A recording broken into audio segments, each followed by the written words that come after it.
રામ રામ સીતારામ જય શ્રી કોતેરમાં કેમ છો બધાય મજામાં? જો આજે તો 7 વાગે ઉઠી ગઈ છું અને આજે વિશાખાને રાધા બનીને સ્કૂલે જવાનું છે. તો એના માટે ખાલી એને પાણીની બોટલ લઈને જવાનું છે. 8:30 થી 10નો ટાઈમ છે, પણ ખાલી આજે રાધાનો ડાન્સ કરવાનો છે ને, તો ખાલી તૈયાર થઈ અને રાધા બનીને ખાલી ડાન્સ પૂરતું જ જવાનું છે. પછી કાલથી એને રજા પડી જાય છે.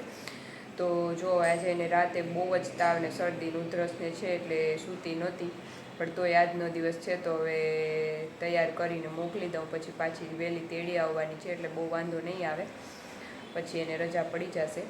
તો ચાલો પહેલાં આપણે વિશાખાને રેડી કરી દઈએ અને પછી આગળ બ્લોગમાં મળીએ.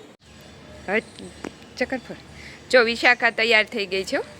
અરે ઓ હા, ઊભી રહે હવે.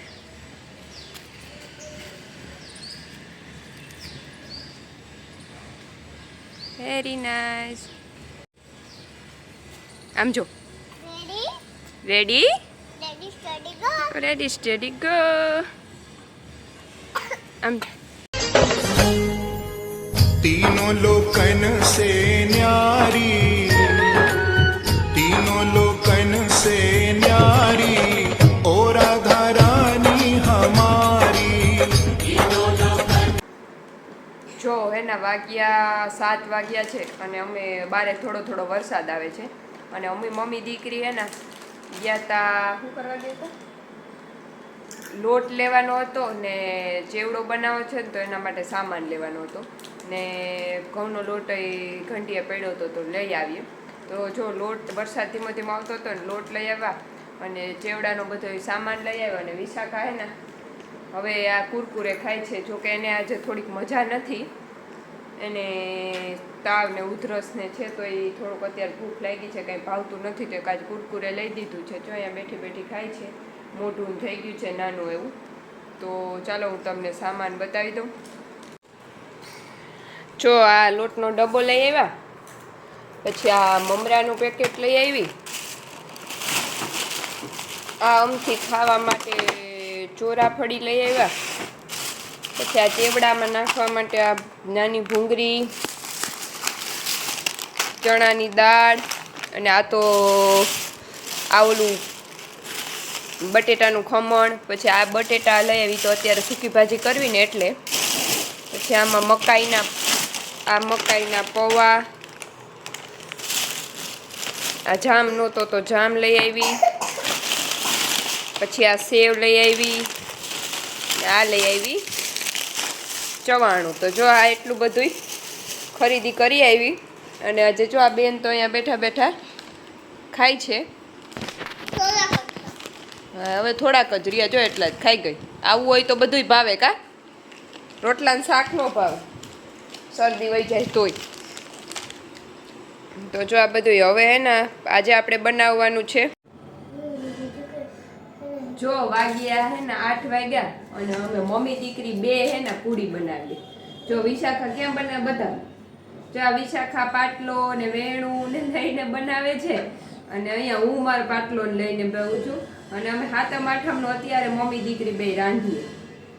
રાતે 8 વાગે તીખી પૂરી બનાવું છું મેં મમ્મી દીકરી. હવે તમારે વિશાખા સપોર્ટ કરવા, મતલબ મને હેલ્પ કરવા માંડી છે. તો વિશાખા જો મને બનાવવા લાગે છે અને હું બનાવું છું. એટલે આજે સૂકી ભાજીની પૂરી કરવી હતી ને, તો પૂરીનો લોટ વધારે બાંધી નાખ્યો, તો 7મ 8મની ભેગી થોડીક થઈ જાય. તો અત્યારે મમ્મી દીકરી કરવા માંડીએ છે. કાલનો દિવસ છે એટલે કાલે હજી બીજું કરવું હોય તો વાંધો ન આવે. એટલે અત્યારે વિશાખા મારી હેલ્પ કરે છે અને અમે મમ્મી દીકરી રસોઈ કરવા માંડીએ. બટેટા બફાઈ ગયા છે. જો આ બટેટા બફાઈને તૈયાર થઈ ગયા અને આ પૂરીનો લોટ ને બધું બંધાઈ ગયું છે. વણ્યા કરી અને એક બાજુ પછી હમણાં વણવા માંડીએ, પછી તરી નાખવું એટલે થોડુંક થઈ જાય કામ. પછી હજી 8 વાગ્યા છે, રામને 9 વાગે જમવા આવશે, ત્યાં સુધીમાં તો થોડું ઘણું પતાવી દે મમ્મી દીકરી કા. તો જો 7મ 8મમાં જોકે હું કેટલે મારા 25 વર્ષ કે 26 કે 27 જે વર્ષ થયા હોય એટલા વર્ષમાં હું પહેલી વાર 7મ 8મમાં એકલી કંઈક રાંધું છું. મતલબ મેં કોઈ દી નથી રાંધી, એકલીએ કોઈ દી નથી કર્યું. આ પહેલી વાર એકલી કરું છું, તો જોઈએ કેવું બને. જો કે બધી વસ્તુ કરવી જ જોઈએ, ટ્રાય તો કરવી જ જોઈએ. તો આજે ટ્રાય કરું છું શું થાય છે આ સાતમ આઠમમાં, કેવું બધું બને છે. હું કાલે તમને કહું કે કેવું બન્યું, કેવી તકલીફ પડે સાતમ આઠમમાં રાંધવાની. જોકે ઘરે મમ્મીને ઘર રાંધતી પણ બહુ ઓછું, ભાભીને હોય એટલે બહુ કરવું ન પડતું. આ તો એકલીને હવે કરવું પડ્યું. પણ અરે મારી દીકરી મને સપોર્ટ કરે. કાવીશું તે કોના માટે બનાવી? ગાય માતાજી. જો વિછું તો પેલા ગાય માતાજી માટે બનાવે છે કા? ચાલે ગાય માતાજી. હા જોઈએ રે જો આ વિછું એ બનાવી ગાય માતાજી માટે. કેવી મસ્ત બનાવી. પેલા તો આપણે ગાય માતાજીને આપવું પડે ને, તો પછી એમ તો મારો દીકરો ડાયો છે કા? પપુડું વાળું શું કરું? વિશાખાને પપુડું વાળું બતાવો તો. એટલે આ તો બેઠા બેઠા ભેગી કરવા લાગે અને થોડીક તાવ ને થોડોક અત્યારે ઓછો થયો છે તો એને થોડીક મજા આવે. એટલે જો આવી રીતે રસોઈ ચાલુ છે.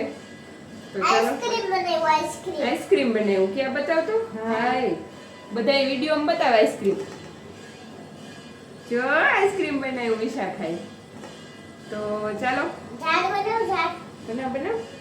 જો કે અમારે ને વિડીયો ને ઉતારવો ને બધું મમ્મી દીકરીને જ કરવું પડે ને, એટલે થોડુંક વિડીયામાં આડાવડું થાય છે. પણ બધાય ચલાવી લેજો એના માટે સોરી. તો ચાલો હવે પછી મળ્યા, ફટાફટ મમ્મી દીકરી કરવા માંડીએ. રામ રામ, સીતારામ, જય શ્રી કોતેરમાં. કેમ છો બધા? મજામાં? અમે પણ મજામાં. અને જો હવે તો બધાની ઘરે સાતમ આવી જ ગઈ હશે, કેમ કે આજે રાંધણ છઠ છે, કાલ સાતમ છે. તો જો રાંધણ છઠનું વાગ્યા છે સવારના 8 અને વિશાખાને પપ્પા બે સૂતા છે. એ બે સૂતા છે ને ત્યાં તો મેં કીધું થોડા ગોળવાળા થેપલા કરી નાખું.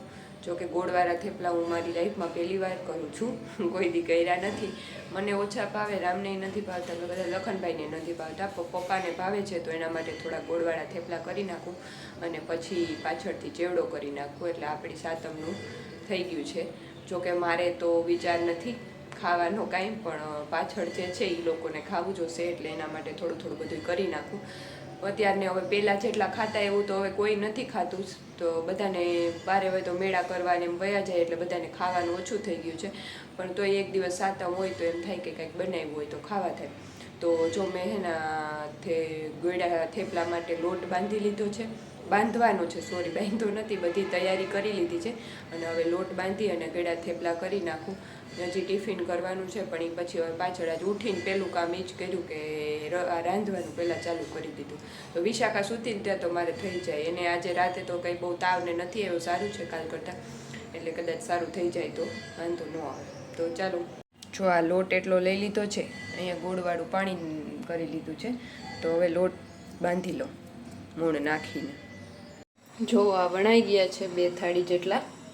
હવે આને તરી નાખું. વણાઈને તૈયાર થઈ ગયા પછી પાછળથી ચેવડો કરી નાખું. તો ચાલો હવે તેલ મૂકી દઈએ.